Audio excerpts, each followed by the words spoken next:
الحمد لله رب العالمين والصلاة والسلام على أشرف الأنبياء والمرسلين وبعد.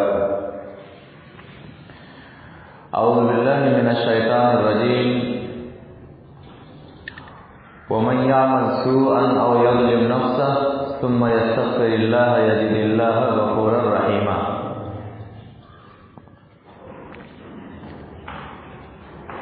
استغفار کرنا، توبہ کرنا، گناہوں سے معافی مانگنا،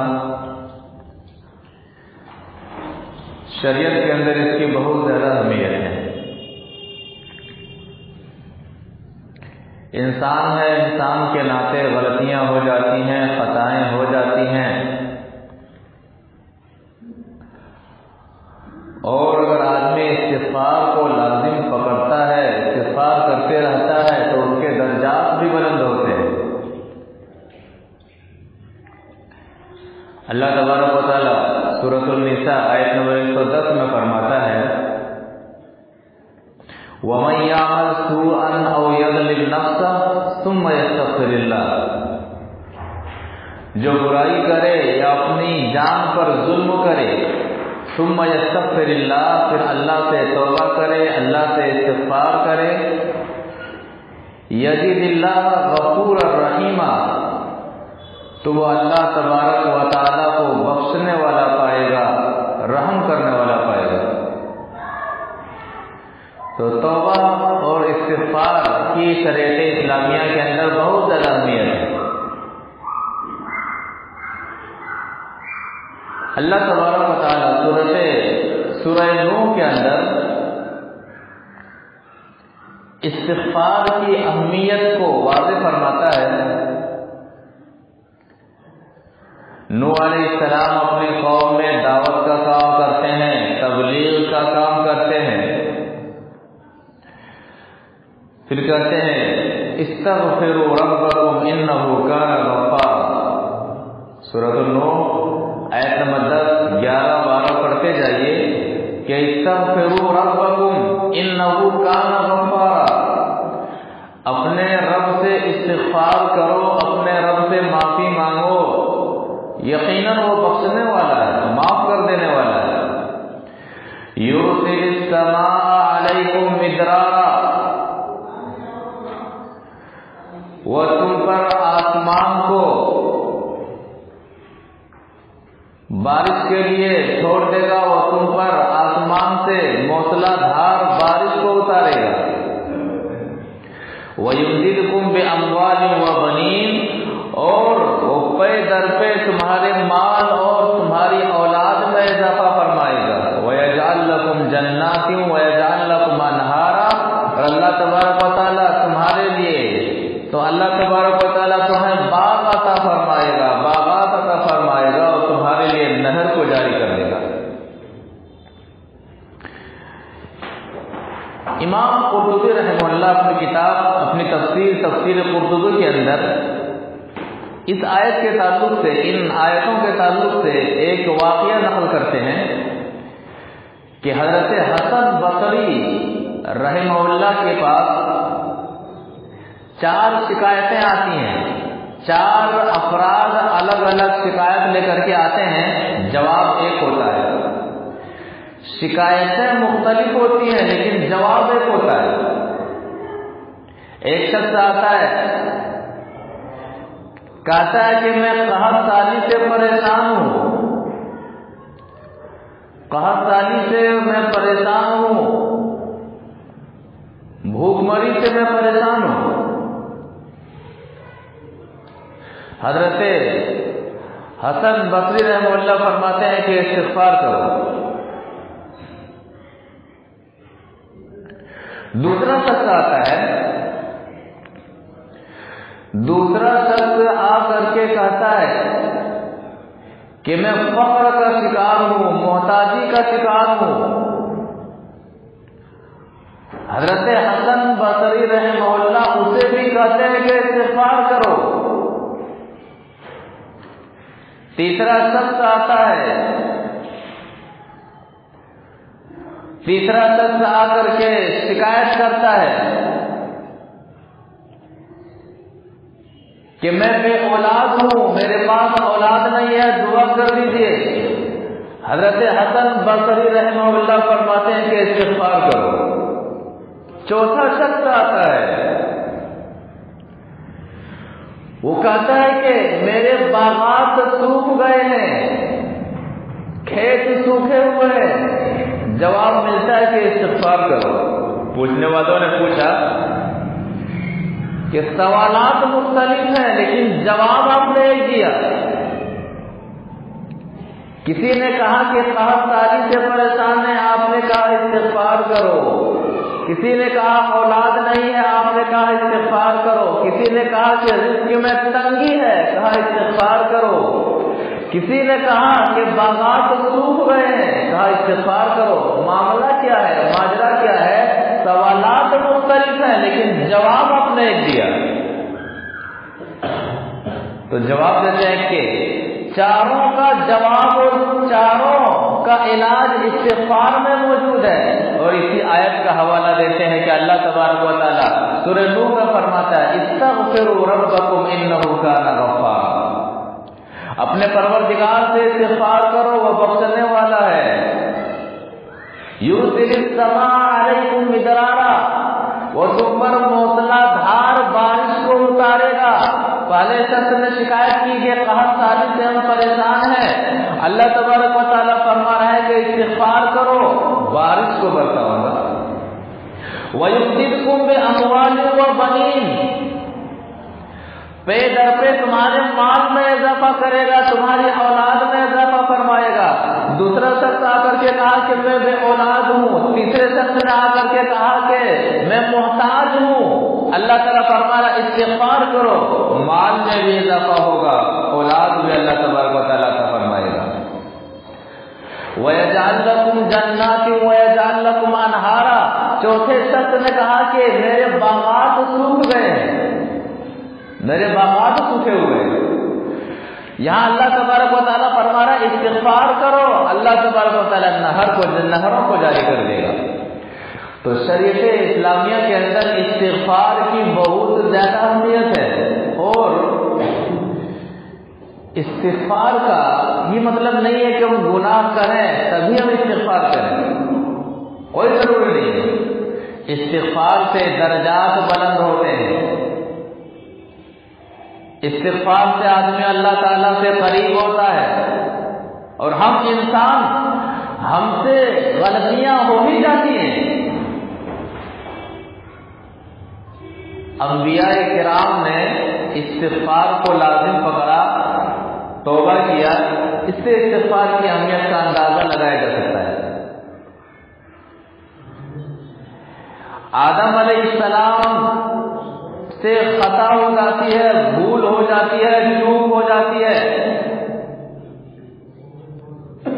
استغفار کرتے ہیں، کیا فرماتا ہے اللہ تبارک و تعالیٰ؟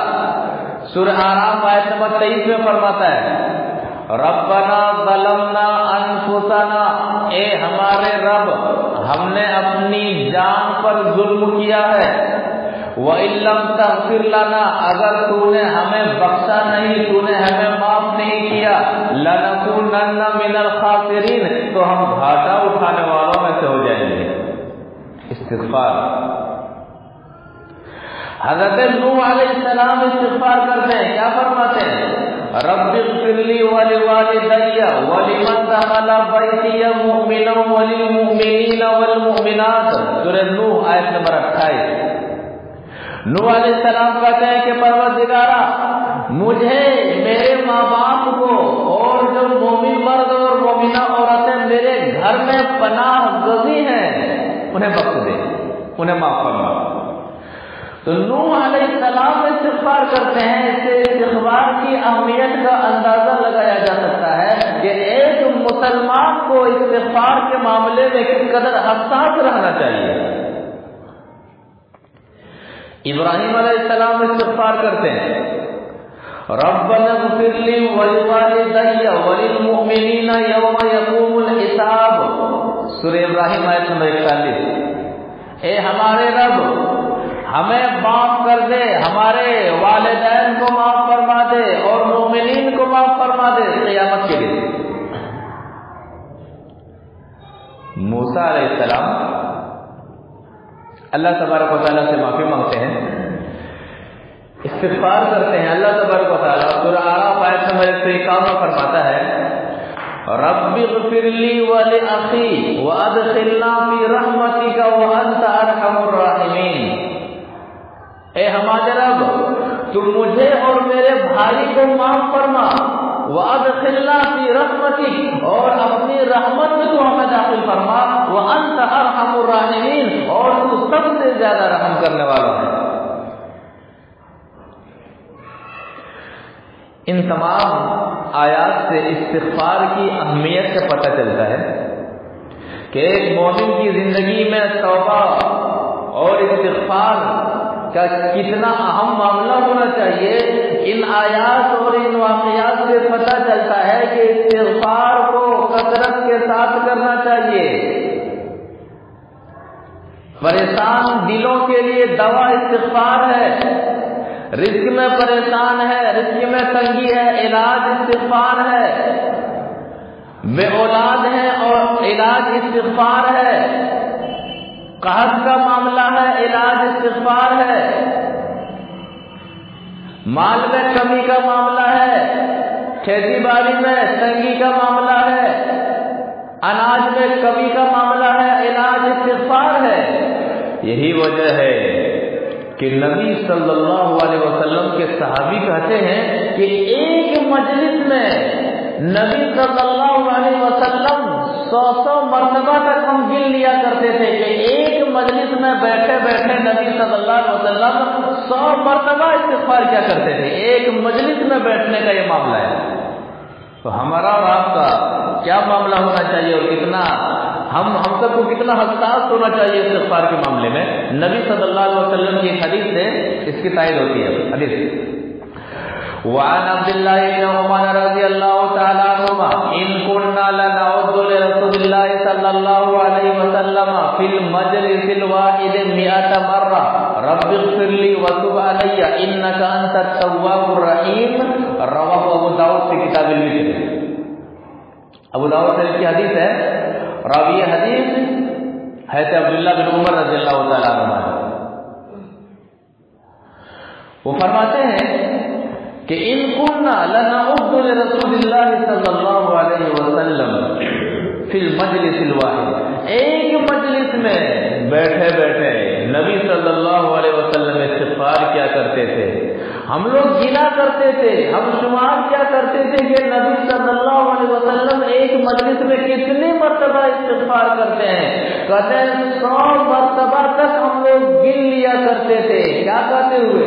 رب اغفر لی وتب علی انک انت التواب الرحیم، اے میرے رب تو مجھے بخش دے، میری توبہ قبول فرما، بے شک تو توبہ قبول کرنے والا ہے، رحم کرنے والا ہے۔ لہذا یہ ہمیں بھی یاد ہونا چاہیے، جہاں بھی رہیں، چلتے پھرتے مجلس میں بیٹھے ہیں، رب اغفر لی وتب علی انک انت التواب الرحیم، ایک مجلس میں 100 مرتبہ تک صحابہ کرام گن لیا کرتے تھے۔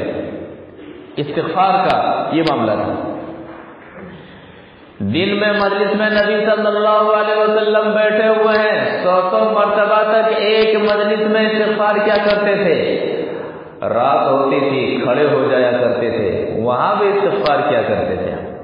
حدیث وعن عبد الله بن عباس رضی اللہ تعالی عنہما ان النبي صلی اللہ علیہ وسلم اذا قام من الليل يتهجد قال اللهم لك الحمد انت نور السماوات والارض ومن فيهن ولك الحمد انت قيم السماوات والارض ومن فيهن ولك الحمد انت الحق ووعدك حق وقولك حق ولقاؤك حق والجنة حق والنار حق والساعة حق والنبيون حق ومحمد حق اللهم لك اسلمت وعليك توكلت وبك آمنت وإليك أنبت وبك خاصمت وإليك حاكمت فاغفر لي ما قدمت وما أخرت وما أسررت وما أعلنت أنت المقدم وأنت المؤخر لا إله إلا أنت أو لا إله غيرك رواه البخاري في كتاب الدعوات۔ بخاری شریف کی حدیث ہے، راوی حدیث حضرت عبداللہ بن عباس رضی اللہ تعالیٰ عنہ ہے۔ وہ فرماتے ہیں کہ نبی صلی اللہ علیہ وسلم تہجد کے لیے جب رات میں اٹھا کرتے تھے کیا دعا مانگتے تھے؟ اللہم لک الحمد انت نور السماوات والارض ومن فیہن، اے اللہ ساری تعریفیں تیرے ہی لیے ہیں، تو زمین و آسمان اور ان میں موجود ساری چیزوں کا نور ہے۔ اللہم لک الحمد انت قیم السماوات والارض ومن فیہن، اے اللہ ساری تعریفیں تیرے لیے ہے، زمین و آسمان اور ان دونوں چیزوں کے درمیان اور ان دونوں چیزوں میں جتنی ساری چیزیں موجود ہیں تمام کو تو قائم رکھنے والا ہے۔ اللہم لک الحمد انت الحق، اے اللہ ساری تعریفیں تیرے ہی لیے ہے، تو حق ہے، ووعدک حق تیرا وعدہ حق ہے، وقولک حق تیرا قول حق ہے، ولقاؤک حق تیری ملاقات حق ہے، والجنت حق جنت حق ہے، والنار حق آگ حق ہے، والنبیون حق انبیاء حق ہیں، ومحمد حق محمد صلی اللہ علیہ وسلم حق ہے۔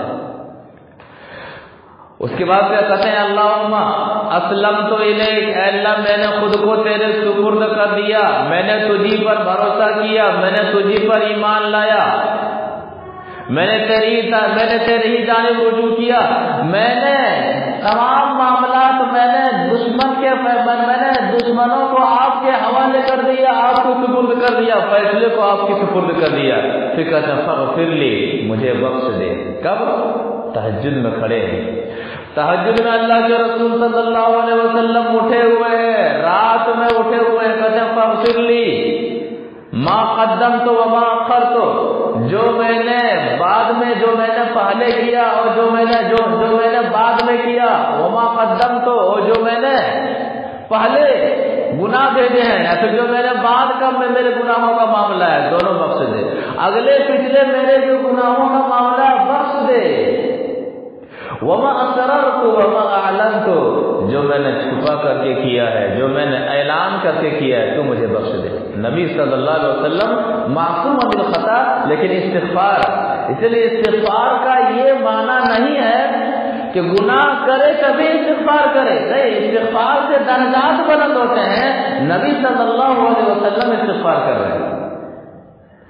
انت المقدم وانت المؤخر، پہلے بھی تو تھا، تو ہی اول، تو ہی آخر، تو ہی اول ہے، تو ہی آخر ہے، تیرے علاوہ کوئی معبود نہیں۔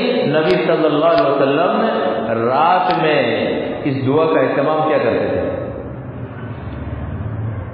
تو اللہ کے رسول صلی اللہ علیہ وسلم دن میں ایک مجلس میں 100 مرتبہ استغفار کیا کرتے تھے، اور رات میں اس انداز سے اللہ کے رسول صلی اللہ علیہ وسلم استغفار کیا کرتے تھے۔ گناہ ہو جائے،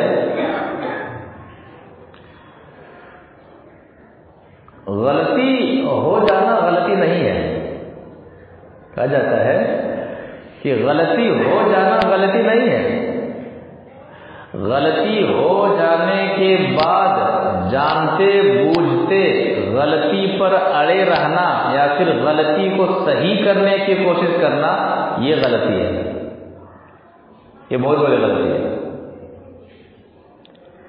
اور ایک مسلمان ایسا نہیں ہوتا ہے، غلطی ہو جائے، گناہ ہو جائے، دل نادم ہوتا ہے، آنکھیں اشکبار ہو جاتی ہیں، غلطی ہو جائے، گناہ کا احساس ہو، اللہ کے رسول صلی اللہ علیہ وسلم ایک طریقہ بتلاتے ہیں گناہوں کو معاف کروانے کا۔ حدیث وَأَنْ أَسْمَعَ بْنَ حَكَمْ الْفَزَارِ قَالَ سَمِعْتُ عَلِيًّا يَقُولُ كُنْتُ رَجُلًا إِذَا سَمِعْتُ مِنْ رَسُولِ اللَّهِ صَلَّى اللَّهُ عَلَيْهِ وسلم حَدِيثًا نَفَعَنِي اللَّهُ مِنْهُ بِمَا شَاءَ أَنْ يَنفَعَنِي وَإِذَا حدثني أحد من أصحابه استحلفته فإذا حلف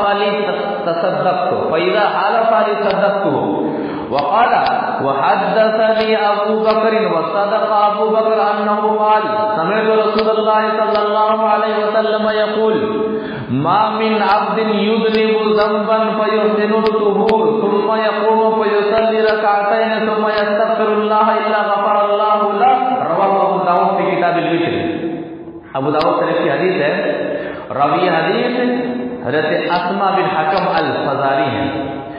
وہ کہتے ہیں کہ میں نے حضرت علی رضی اللہ تعالی عنہ کو فرماتے ہوئے سنا.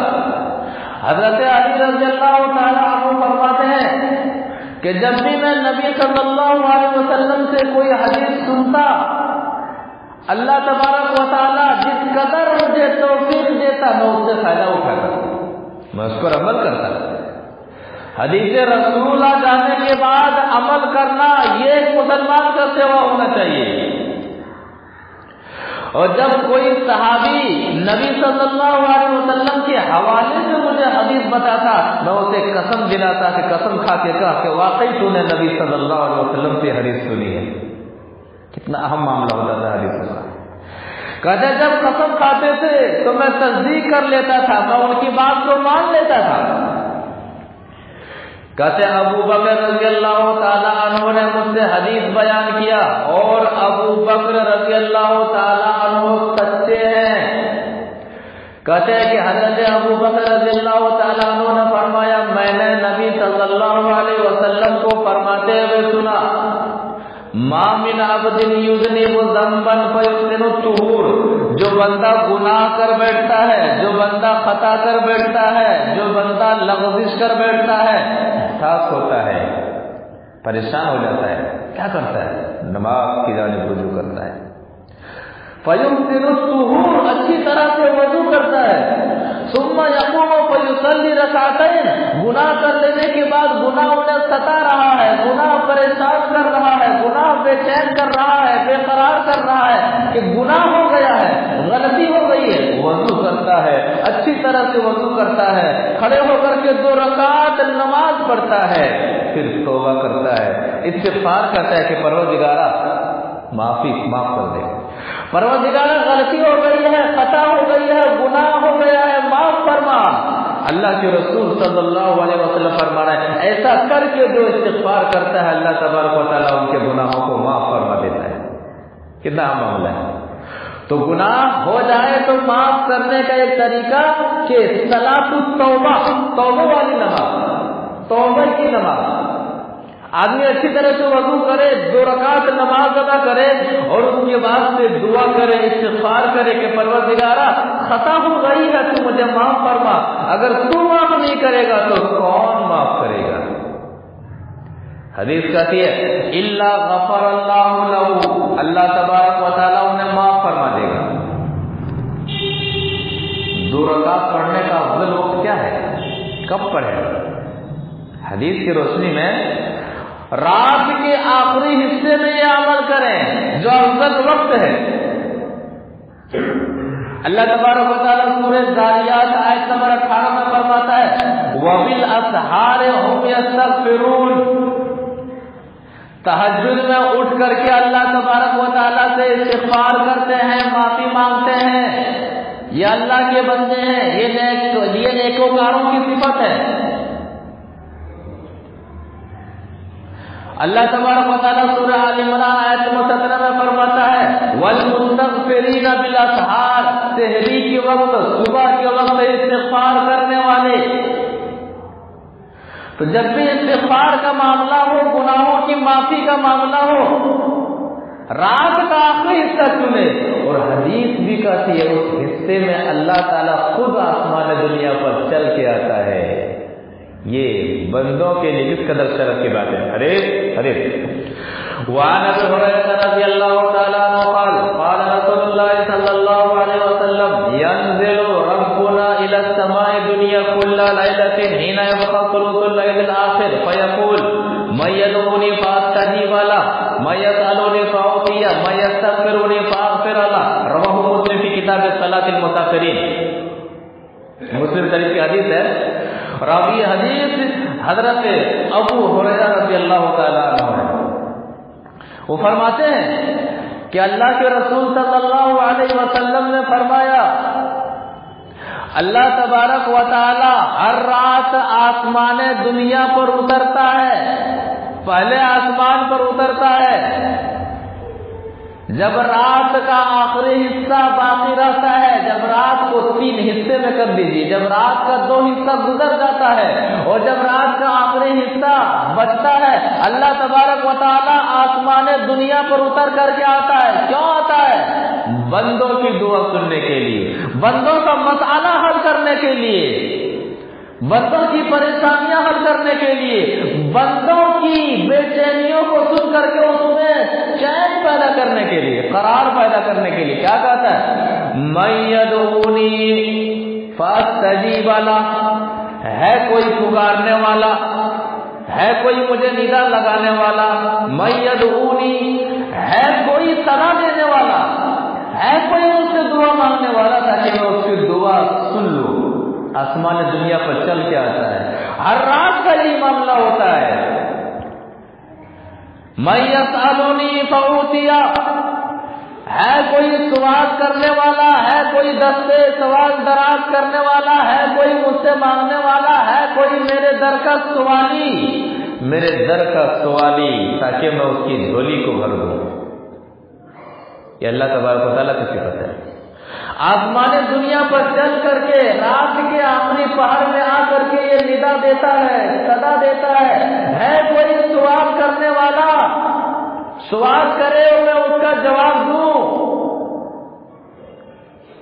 اور ایک ندا لگاتا ہے، مَن يَسْتَغْفِرُنِی فَأَغْفِرَ لَهُ، ہے کوئی استغفار کرنے والا، ہے کوئی ایسا شخص جسے دل کے گناہوں نے بے چین کر رکھا ہے، بے قرار کر رکھا ہے، پریشان کر رکھا ہے، دل کی خطاؤں نے پریشان کر رکھا ہے، دل کو بوجھل کر رکھا ہے کوئی جو رات کے اس حصے میں اٹھ کر کے کہہ دے کہ پروردگارا دل میں غلطی ہو گئی ہے، دل میں خطا ہو گئی ہے، تو مجھے معاف کرنا، فاغفر لہ، اور میں اسے معاف کر دوں۔ بندہ کہے اور میں معاف کر دوں، اس سے بڑھ کر رحیمی اور کریمی کی دلیل کیا ہو سکتی ہے؟ تو استغفار کرے بندہ، جب گناہ کرے، گناہ سرزد ہو جائے، اچھی طرح سے وضو کرے، 2 رکعت نماز ادا کرے اور رات کا یہ حصہ چنے جس حصے میں خود اللہ تبارک و تعالیٰ چل کر کے آتا ہے، صدا لگاتا ہے کہ استغفار کرنے والوں استغفار کرو میں معاف کروں گا، مانگنے والوں مجھ سے مانگو میں دوں گا، سوال کرنے والوں مجھ سے سوال کرو میں تمہاری جھولی بھر دوں گا۔ یہ حدیث اللہ تبارک و تعالیٰ کس قدر بندوں پر رحیم ہے، اور کیسے بندوں پر، گناہگار بندوں پر، اس سے اندازہ لگتا ہے۔ شرط یہ ہے، شرط کیا ہے؟ والذین اذا فعلوا فاحشۃ او ظلموا انفسهم، اللہ کے رسول صلی اللہ علیہ وسلم اسی آیت کا اس حدیث میں حوالہ دیتے ہیں، سورہ آل عمران آیت نمبر 135، کہ مومن وہ ہے جب وہ گناہ کر بیٹھتے ہیں، فحش کر بیٹھتے ہیں، اپنی جان پر ظلم کر بیٹھتے ہیں، ذکر اللہ فاستغفروا لذنوبہم، فوراً اللہ تعالیٰ کو یاد کرتے ہیں، فاستغفروا لذنوبہم، اور اپنی خطاؤں کے معاملے میں استغفار کرتے ہیں۔ قرآن کہتا ہے وَمَن يَغْفِرُ الذُّنُوبَ إِلَّا اللَّهُ، اللہ کے علاوہ کون ہے جو گناہوں کو معاف کر دے؟ وَلَمْ يُصِرُّوا عَلَىٰ مَا فَعَلُوا وَهُمْ يَعْلَمُونَ، یہ گناہ ہے اس کے باوجود اس پر اڑا نہیں رہتا ہے۔ اس لیے میں نے پہلے کہا غلطی کرنا غلطی نہیں ہے، غلطی ہو جانے کے بعد اس پر اڑے رہنا یا پھر غلطی کو صحیح کرنے کی کوشش کرنا، یہ بہت بڑی غلطی ہے۔ یہاں پر ایک ایسا موڑ آ جاتا ہے جہاں بندہ رب کی رحمت سے دور ہوتا چلا جاتا ہے، ورنہ غلطی کرنے والوں کے لیے تو اللہ تعالیٰ ہر رات آسمان دنیا پر چل کر کے آتا ہے کہ معافی مانگ لو، اصرار نہ ہو، غلطی کو صحیح کرنے کی کوشش نہ کی جائے، یہ معاملہ ہونا چاہیے۔ تو گناہ ہو جائے اچھی طرح سے وضو کریں، 2 رکعت نماز ادا کریں، اور نماز ادا کرنے کے لیے رات کا آخری حصہ چنیں، حدیث کے حوالے سے۔ اللہ کے رسول صلی اللہ علیہ وسلم نے عورتوں کو استغفار کرنے کا تاکیدی حکم دیا، خواتین حضرات کو استغفار کرنے کا تاکیدی حکم دیا کہ عورتوں استغفار کیا کرو، جس کی تائید نبی صلی اللہ علیہ وسلم کی ایک حدیث سے ہوتی ہے، وعن عبد الله بن عمر رضي الله تعالى عنهما عن رسول الله صلى الله عليه وسلم انه قال يا معشر النساء تصدقن واكثرن من الاستغفار فاني رايتكن اكثر اهل النار. قالت امراه منهن جزلة وما لنا يا رسول الله اكثر اهل النار؟ قالت تكثرن اللعن وتكفرن الاسير ما رايت من ناقصات عقل ودين اغلب لذي لب منكن. قالت يا رسول الله وما نقصان العقل والدين؟ قال اما نقصان العقل فشهادة امرأتين تعدل شهادة رجل فهذا من نقصان العقل وتمكث الليالي ما تصلي وتفطر في رمضان فهذا من نقصان الدين. رواه ابن ماجہ في كتاب الفتن. ابن ماجہ کی حدیث ہے. راوی حدیث حضرت عبداللہ بن عمر رضی اللہ تعالیٰ عنہ ہے. وہ فرماتے ہیں کہ نبی صلی اللہ علیہ وسلم نے فرمایا اے عورتوں کی جماعت صدقہ کیا کرو اور بہت زیادہ استغفار کیا کرو، اس لیے کہ جہنم میں سب سے زیادہ میں نے عورتوں کو جلتے ہوئے دیکھا ہے.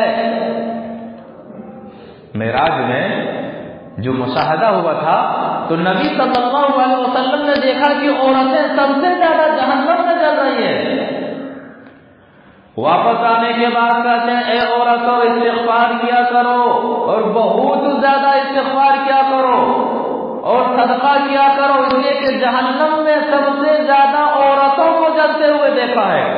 ایک سمجھدار عورت سوال کرتی ہے وَمَا لَنَا يَا رَسُولَ اللَّهِ أَكْثَرَ مِنْ أَهْلِ النَّارِ؟ اے نبی صلی اللہ علیہ وسلم عورتیں سب سے زیادہ جہنم میں جائیں گی، وجہ کیا ہے، سبب کیا ہے؟ آپ نے دو اسباب بتائے. تُكْثِرْنَ اللَّعْنَ وَتَكْفُرْنَ الْأَسِيرَ، بہت زیادہ لعن طعن کرتی ہو، بہت زیادہ گالم گلوچ کرتی ہو، زبان کا غلط استعمال کرتی ہو. اے عورتوں تم زبان کا غلط استعمال کرتی ہو. آج بھی دیکھ لیجیے ایک عورت بگڑ جائے پورا محلہ پریشان ہو جاتا ہے، گویا کہ ایک ناری پورے محلے پر بھاری، یہ معاملہ ہوتا ہے. جب بگڑ جائے ایک ناری پورے محلے پر بھاری، کیا بول رہی ہے، کہاں بول رہی ہے، کیسے بول رہی ہے، کیسے بولنا ہے. جہنم میں جانے کی وجہ تو پھر نہ لانا، لان تان بہت زیادہ کرتی ہو، زبان کا غلط استعمال کرتی ہو، غیبت میں زبان تر رکھتی ہو، چغلی میں زبان تر رکھتی ہو، گالی گلوچ میں زبان تر رکھتی ہو، بہتان لگانے میں زبان تر رکھتی ہو، الزام لگانے میں زبان تر رکھتی ہو. وجہ یہی ہے وَتَكْفُرْنَ الْأَسِيرَ، اور شوہر کی نافرمانی کرتی ہو. دو اسباب. جہنم میں سب سے زیادہ عورتیں جائیں گی. اے عورتوں جہنم میں سب سے زیادہ عورتوں کو دیکھا گیا ہے، لہذا صدقہ کرو اور بہت زیادہ استغفار کیا کرو.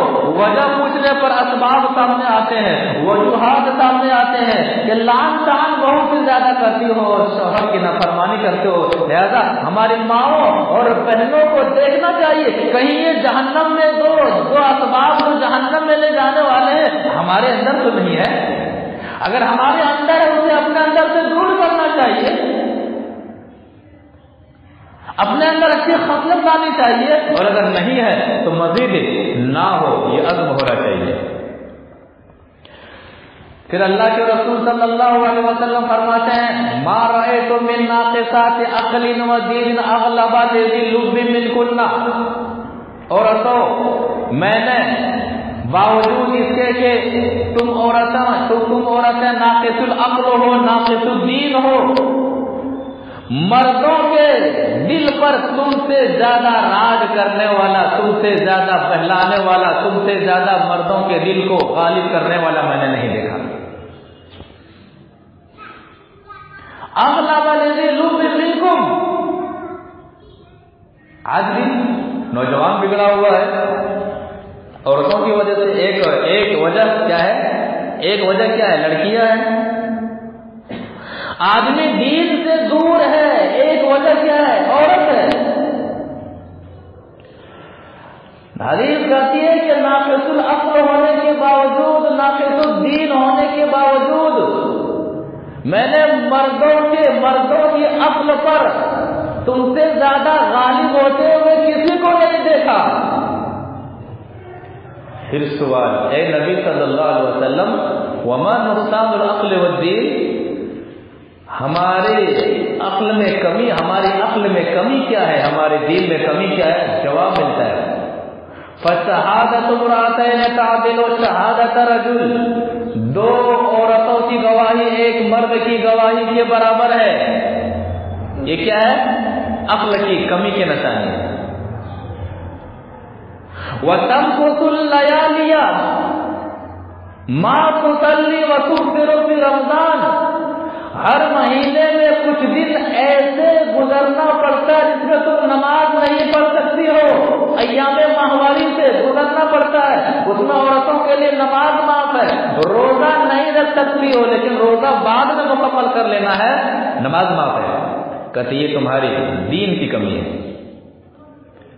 تو اے عورتوں، تصدقنا واکثرنا الاستغفار، صدقہ کیا کرو اور بہت زیادہ استغفار کیا کرو. صرف یہ نہیں کہا گیا کہ استغفار کرو، بہت زیادہ استغفار کیا کرو، اس لیے کہ جہنم میں عورتوں کو سب سے زیادہ جلتے ہوئے دیکھا ہے.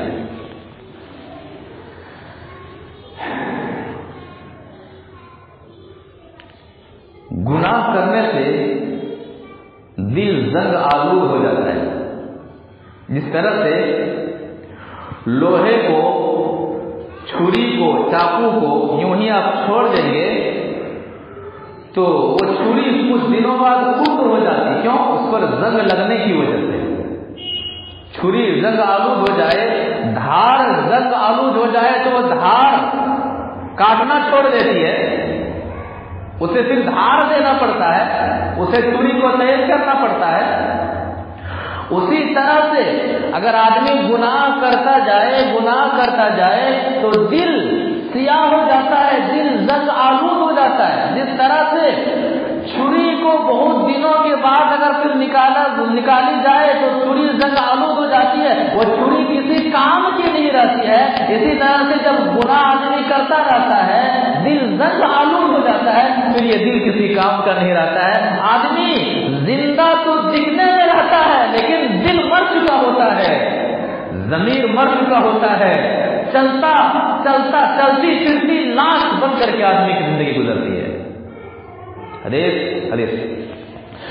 وعن ابي هريره رضي الله تعالى عنه عن رسول الله صلى الله عليه وسلم ان العبد اذا اخطا خطيئه نكتت في قلبه نكته سوداء فإذا هو نزع واستغفر وتاب سقل قلبه وإن عاد زاد فيها حتى تعلو قلبه وهو الران الذي ذكر الله كلا بل ران على قلوبهم ما كانوا يكسبون. رواه الترمذي في ابواب التفسير. ترمذی شریف کی حدیث ہے، راوی حدیث حضرت ابو ہریرہ رضی اللہ تعالی عنہ، وہ فرماتے ہیں کہ نبی صلی اللہ علیہ وسلم نے فرمایا ان العبد اذا اخطا خطیئۃ، جب بندہ گناہ کرتا ہے، جب بندہ خطا کرتا ہے، جب بندہ غلطی کرتا ہے، جب بندے سے لغزش ہو جاتی ہے تو اس کے دل میں ایک سیاہ دھبا پڑ جاتا ہے، ایک کالا دھبا پڑ جاتا ہے. فَإِذَا هُوَ نَزَعَ وَاسْتَغْفَرَ وَتَابَ، جب وہ گناہ کرنا چھوڑ دیتا ہے، توبہ کر لیتا ہے، معافی مانگ لیتا ہے، جب وہ گناہ کرنا چھوڑ دیتا ہے، استغفار کرتا ہے، معافی مانگ لیتا ہے، سُقِلَ قَلْبُهُ، دل کی صفائی ہو جاتی ہے، جو دھبا لگا رہتا ہے وہ ختم ہو جاتا ہے. گناہ ہو گیا اللہ معاف کر دے، اصرار نہیں، اکڑ نہیں، گناہ کو صحیح کرنے کی کوشش نہ ہو. جب ایسا کرتا ہے گناہ ہو گیا، گناہ کرنا چھوڑ دیا، استغفار کیا، توبہ کیا، دل پہلے کی طرح آئینے کی طرح اللہ تبارک و تعالیٰ صاف بنا دیتا ہے. وَإِنْ عَادَ، بار بار گناہ کر رہا ہے، اعادہ کر رہا ہے، حتیٰ تعلو قلبہ، دھبا پڑتے جاتا ہے یہاں تک کہ پورا دل سیاہ ہو جاتا ہے، پورا دل کالا پڑ جاتا ہے، پھر باتیں اثر نہیں کرتی ہیں، پھر قرآن حدیث کی باتیں اثر نہیں کرتی ہیں، جہنم کا ڈرانا پھر انہیں اثر نہیں کرتا ہے، جنت کا شوق پھر انہیں اثر نہیں کرتا ہے. چلے گا قرآن اللہ کے رسول صلی اللہ علیہ وسلم فرماتے ہیں وَهُوَ الرَّانُ الَّذِي ذَكَرَ اللَّهُ، یہی اس لفظ ران جس کا مطلب زنگ ہوتا ہے، اللہ تبارک و تعالیٰ نے سورہ مطففین آیت نمبر 14 میں ذکر فرمایا کلا بل ران علی قلوبہم ما کانوا یکسبون، ہرگز نہیں بلکہ ان کے دلوں پر ان کے برے اعمال کی وجہ سے زنگ لگے ہوئے ہیں۔ کہاں پہ اثر کرے گی باتیں؟ تو گناہ ہو جائے تو آدمی معافی نہ مانگے، توبہ نہ کرے، گناہ نہ چھوڑے تو دل زنگ آلود ہو جاتا ہے، دل پھر کام کرنا چھوڑ دیتا ہے، دل پھر احسان کرنا چھوڑ دیتا ہے، دل پھر بزدل بننے لگتا ہے۔ یہ معاملہ ہوتا ہے۔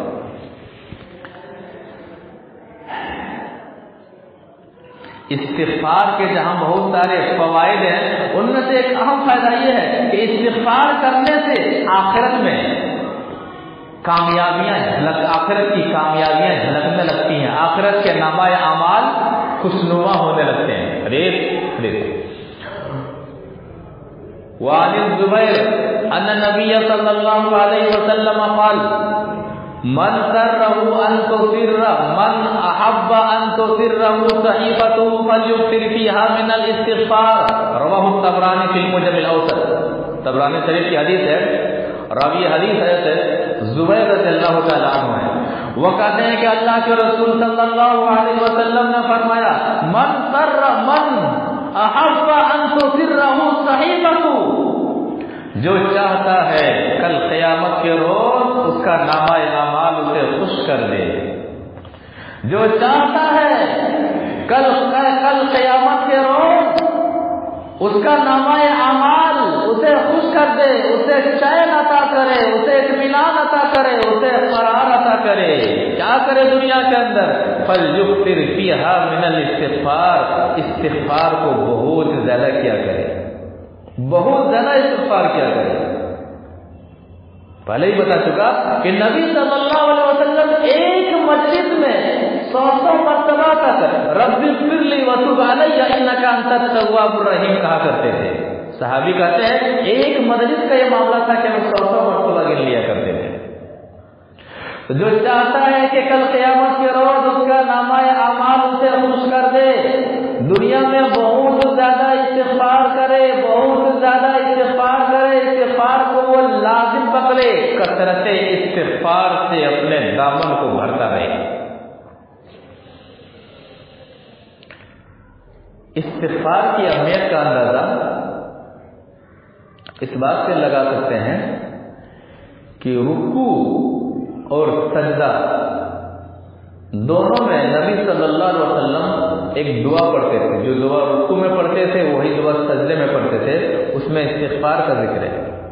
اور آدمی جب سجدہ میں ہوتا ہے تو بندہ ہم سے سب سے زیادہ قریب ہوتا ہے، سب سے زیادہ قریب ہو کر کے جب بندہ استغفار کرتا ہے اللہ معاف فرماتا ہے۔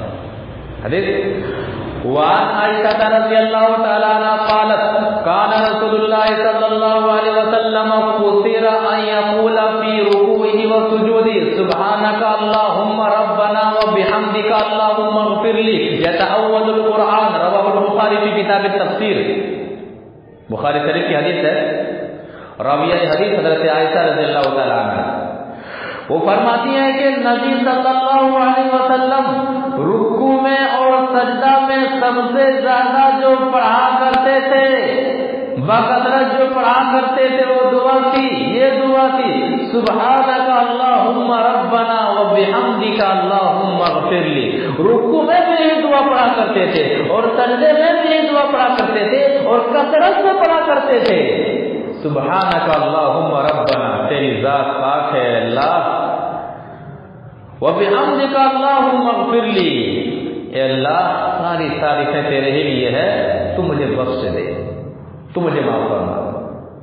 سبحانک اللہم ربنا وبحمدک اللہم اغفر لی، اے اللہ تو پاک ہے، تو مجھے بخش دے، تو حمد والا ہے، تو مجھے معاف فرما دے۔ اس دعا کا اہتمام ہمیں رکوع میں کرنا چاہیے اور سجدہ میں کرنا چاہیے اور حدیث کی روشنی میں بہت زیادہ کرنا چاہیے۔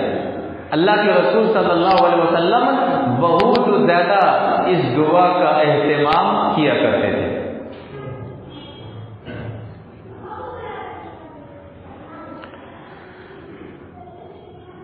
استغفار کے معاملے میں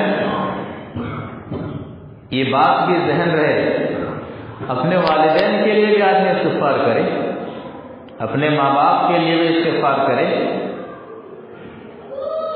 ان کی گناہوں کے بھی معافی مانگتا رہے، شرط یہ ہے کہ ماں باپ مشرک نہ ہو۔ ایک حدیث سے اس کا اندازہ ہوتا ہے، وعن علی رضی اللہ تعالی عنہ قال سمعت رجلا يستغفر لأبويه وهما مشركان فقلت له أتستغفر لأبويك وهما مشركان فقال أوليس استغفر إبراهيم لأبيه وهو مشرك فذكرت ذلك للنبي صلى الله عليه وسلم فنزلت ما كان للنبي والذين آمنوا أن يستغفروا للمشركين ولو كانوا أولي قربى من بعد ما تبين لهم أنهم أصحاب الجحيم رواه الترمذي في أبواب التفسير۔ ترمذی شریف کی حدیث ہے، راوی حدیث حضرت علی رضی اللہ تعالیٰ عنہ، وہ فرماتے ہیں کہ ایک شخص کو میں نے استغفار کرتے ہوئے سنا، وہ اپنے ماں باپ کے لیے استغفار کر رہا تھا، پروردگارا میری ماں کو معاف فرما، میرے باپ کی غلطیوں کو معاف فرما۔ وہما مشرکان، جبکہ اس شخص کی ماں بھی مشرکہ تھی اور اس شخص کا باپ بھی مشرک تھا، دونوں کے لیے استغفار کر رہا تھا۔ حضرت علی رضی اللہ تعالیٰ عنہ فرماتے ہیں استغفر لأبویک وہما مشرکان، اپنے ماں باپ کے لیے استغفار کر رہے ہیں جبکہ وہ دونوں مشرک تھے، اپنے مشرک ماں باپ کے لیے آپ استغفار کر رہے ہیں، تعجب کی بات ہے۔ دلیل دیتے ہیں کہ اولیس استغفر ابراہیم لأبی وہو مشرک، کیا ابراہیم علیہ السلام نے اپنے باپ کے لیے استغفار نہیں کیا تھا جبکہ ان کا باپ مشرک تھا؟ بعد میں منع کیا ہے۔ فذكرت ذلك للنبي صلی اللہ علیہ وسلم، حضرت علی رضی اللہ تعالیٰ عنہ فرماتے ہیں کہ میں اللہ کے رسول صلی اللہ علیہ وسلم کے پاس گیا، معاملہ کو رکھا کہ اللہ کے رسول صلی اللہ علیہ وسلم بات ایسی اور ایسی ہے، ایک شخص ہے جو اپنی ماں کے لیے استغفار کر رہا ہے، جو اپنے باپ کے لیے استغفار کر رہا ہے جبکہ دونوں مشرک ہیں، کیا معاملہ ہے اس کا؟ اللہ کے رسول صلی اللہ علیہ وسلم کے پاس یہ خبر دیا جاتا ہے، آیت اتر جاتی ہے سورہ توبہ آیت نمبر 113، ما کان للنبی والذین آمنوا ان یستغفروا للمشرکین ولو کانوا اولی قربی، کسی نبی کے لیے جائز نہیں ہے اور نہ ہی کسی مومن کے لیے جائز ہے کہ وہ مشرکین کے لیے استغفار کریں، ولو کانوا اولی قربی، اگر دیکھیں وہ مشرک ان کا رشتہ دار ہی کیوں نہ ہو، قریبی کیوں نہ ہو۔ یہ کہا جا سکتا ہے کہ اگر دیکھیں مشرک اس کا باپ ہی کیوں نہ ہو، اس کی ماں کیوں نہ ہو، اس لیے کہ ماں اور باپ کے استغفار کے معاملے میں معاملہ چل رہا ہے اور آیت اتر رہی ہے کہ فلاں شخص اپنے مشرک ماں باپ کے حق میں استغفار کر رہے ہیں، تب یہ آیت اترتی ہے۔ یعنی اگر ماں مشرکہ ہے، ماں مشرکہ ہے، بیٹا مومن ہے، مومن بیٹا مشرکہ ماں کے لیے استغفار نہیں کر سکتا ہے، باپ مشرک ہے، بیٹا مومن ہے، مومن بیٹا مشرک باپ کے لیے استغفار نہیں کر سکتا ہے۔ ما کان للنبی والذین آمنوا ان یستغفروا للمشرکین، نہ اہل ایمان کو زیب دیتا ہے نہ نبی کو زیب دیتا ہے کہ وہ مشرکین کے لیے استغفار کریں، اگر سے کہ اس کے قریبی کیوں نہ ہو، ایسا نہیں کرنا ہے، ایسا کرنا غلط ہے۔ تو شریعت اسلامیہ کے اندر استغفار کی بہت زیادہ اہمیت ہے، استغفار کو لازم پکڑنا چاہیے۔ اللہ کے رسول صلی اللہ علیہ وسلم خوشخبری دے رہے ہیں کہ کل قیامت کے روز اس کے لیے خوشخبری ہے جو اپنے نامہ اعمال میں سب سے زیادہ استغفار کو پائے گا. لہذا ہم کیا کریں؟ چلتے پھرتے بیٹھے ہوں جہاں ہمارے خالی اوقات ہوں استغفار کو لازم پکڑیں. استغفار کرنے سے نامہ اعمال نیکیوں کا پلڑا بھاری ہوتا ہے. نامہ اعمال خوش کرنے والے ہوں گے انشاءاللہ. نامہ اعمال راضی کر دینے والے ہوں گے انشاءاللہ. یہ اللہ کے رسول صلی اللہ علیہ وسلم کا فرمان کہ جو چاہتا ہے، کیا مطلب؟ جو چاہتا ہے، جو پسند کرتا ہے. لہذا استغفار کے لیے یہ نہ ڈھونڈا جائے کہ ہم نے تو غلطی کی ہی نہیں، ہم نے تو خطا کی ہی نہیں. انبیاء کرام کا استغفار اس بات پر دال ہے کہ استغفار کرنے کے لیے گناہگار ہونا ضروری نہیں ہے، اس لیے کہ استغفار سے درجات بلند ہوتے ہیں، رب کی رحمتوں کا نزول ہوتا ہے. اور قرآن سورہ نوح کے حوالے سے جو میں نے پہلے بیان کیا ہے کہ استغفار کرنے سے اللہ تبارک و تعالیٰ اولاد عطا فرماتا ہے. استغفار کرنے سے اللہ تبارک و تعالیٰ رزق میں پوشیدگی عطا فرماتا ہے.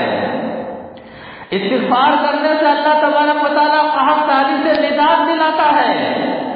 استغفار کرنے سے اللہ تبارک و تعالیٰ باغات عطا فرماتا ہے، اللہ تبارک و تعالیٰ نہریں عطا فرماتا ہے. لہذا استغفار کا مطلب ہم نے جو یہ سمجھ لیا ہے کہ گناہ کریں گے تبھی توبہ کریں گے، نہیں. اسلام میں اس کا مفہوم بہت ہی وسیع ہے اور اس کے فائدے بھی بہت ہی زیادہ ہیں. لہذا استغفار کو ہمیں لازم پکڑنا چاہیے، استغفار کا دامن کبھی بھی نہیں چھوڑنا چاہیے. استغفار کا جو موقع ہے، ایک نقطہ سمجھ لیجیے کہ آدم علیہ السلام نے غلطی کی اور آدم علیہ السلام کے توسط سے، آدم علیہ السلام کے سبب جب اللہ تبارک و تعالیٰ نے کہا سجدہ کرو، وہاں ابلیس نے بھی غلطی کی، خطا کی. آدم علیہ السلام کا معاملہ کیا ہوا غلطی کرنے کے بعد؟ استغفار.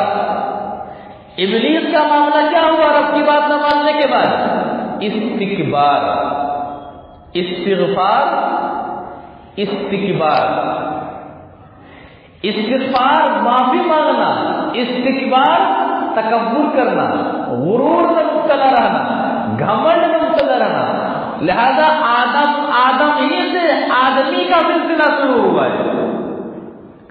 آدم علیہ السلام سے آدمیوں کا سلسلہ شروع ہوا ہے. لہذا آدمیوں سے غلطی ہوگی تو آدمی وہی طریقہ اپنائے جو ہم سب کے بابا آدم علیہ السلام نے طریقہ اپنایا. غلطی ہو گئی، استغفار.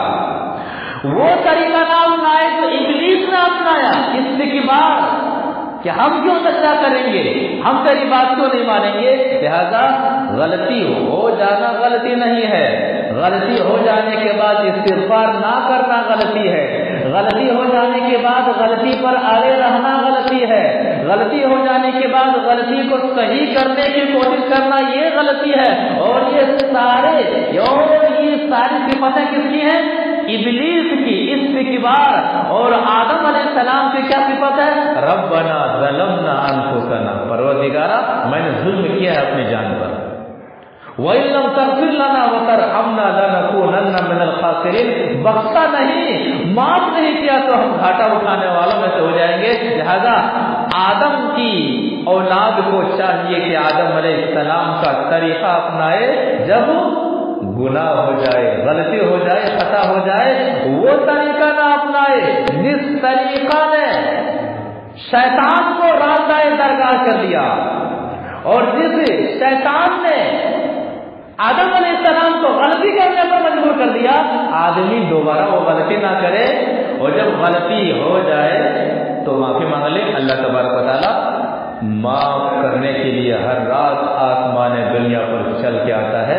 دعا کہ اللہ تبارک و تعالیٰ ہمیں زیادہ سے زیادہ استغفار کرنے کی توفیق عطا فرما، معافی مانگنے کی توفیق عطا فرما.